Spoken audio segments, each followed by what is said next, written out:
నమస్కారం. మీ విజయ్ కుమార్ కంట. భార్యాభర్తలకు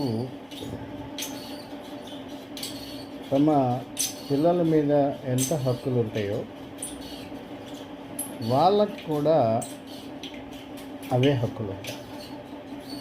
భార్యాభర్తలు మధ్య తగువులు వచ్చినప్పుడల్లా పిల్లల మీద అనుమానాలు వ్యక్తం చేయటం, భార్య అని భర్త అనుమానించినప్పుడు, లేదా భార్య అని భర్త సందేహించినప్పుడు, లేదా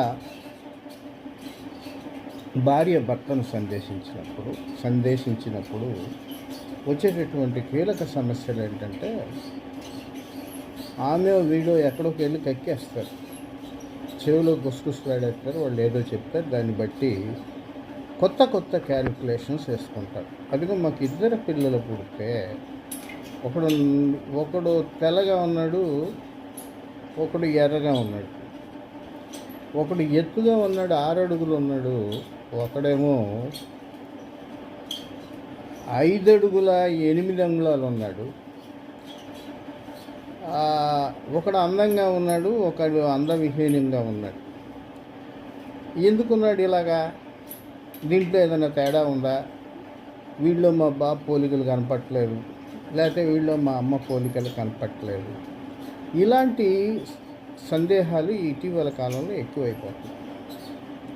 దీంతో పిల్లల మీద వీళ్ళ ప్రతాపం చూపిస్తారు. వాళ్ళకి అయ్యో DNA పరీక్షలు చేయాలని, తొక్క చేయాలని. పిల్లలకి జన్మనీయటం తల్లిదండ్రుల బాధ్యత, వాళ్ళని పెంచుకోవటం తల్లిదండ్రుల బాధ్యత. ఏ వ్యవస్థలోనైనా, ఒక కుటుంబ వ్యవస్థలోనైనా ఒక భార్య లేదా భర్త వివాహేతర సంబంధాలకు దిగారంటే అది వివాహం అయిన తరువాత కొన్నేళ్లకు మాత్రమే జరుగుతుంది. ఎందుకంటే పిల్లలు పుట్టిన తర్వాత అటు భర్తలోనూ ఇటు భార్యలోనూ ఏర్పడేటటువంటి అసహనం అయితే అన్ని కుటుంబాల్లో ఎక్కడో 100% జరుగుతుంది. అలాంటి సందర్భంలో మీరు సఖ్యంగా ఉన్నప్పుడు పుట్టినటువంటి పిల్లల మీద అనుమానించి వాళ్ళ DNA టెస్టులు జరుపుతాం ఉంటాం ఏంటి?